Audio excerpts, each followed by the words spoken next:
But if you really want to take your diet seriously, take your health seriously, look at this picture. If you see... Oh my God, it's exhausting. Social media is littered with videos warning of chemicals in some of your favorite foods. Popular American things like Skittles, Ritz crackers, Pop-Tarts, they all contain additives and dyes that are banned in many countries overseas.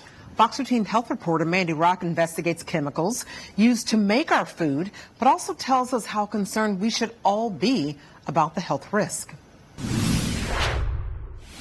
It is banned in Europe, some countries. There's a chemical food additive that was made illegal in Europe last year, and it's in thousands of foods in the U.S., and you're probably eating it. American bread is not bread, and it's absolutely horrible for you. From baguettes to brioche, Europe is famous for its bread. But there's one ingredient missing that's in most loaves in the U.S. Potassium bromate, an additive that makes bread rise. It's been linked with respiratory issues and cancer as well. Potassium bromate is a suspected carcinogen that was banned in most European countries in 1990. But it's still legal in the U.S. And that's not the only ingredient.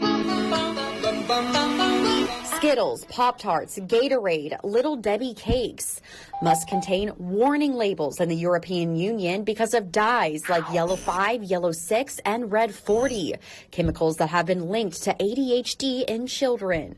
I'm in Italy right now. This is Cocoa Krispies.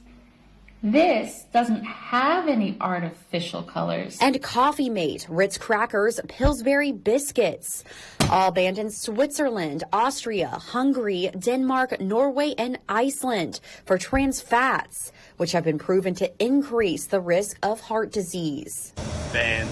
No peanut butter crackers. No Nutella and crackers. No.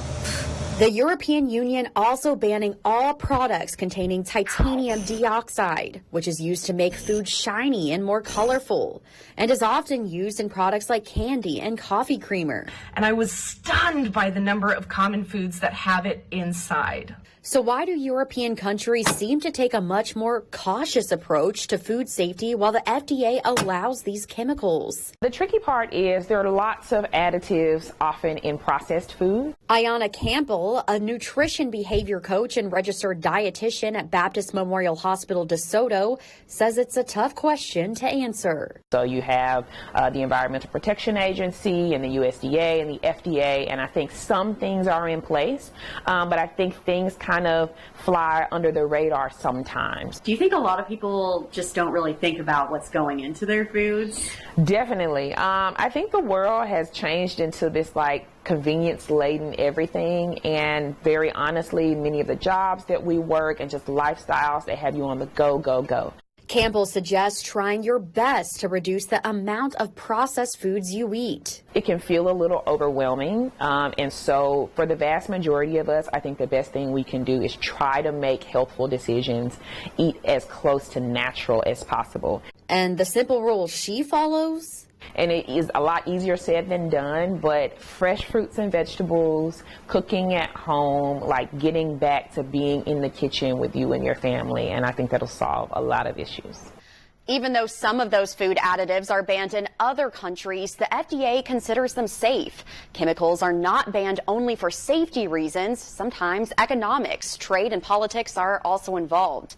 It is worth noting there are some food additives that are banned in the U.S. that other countries consider safe. Either way, nutritionists will tell you we'd all be better off eating fewer processed foods. Mandy Rock, Fox 13 News.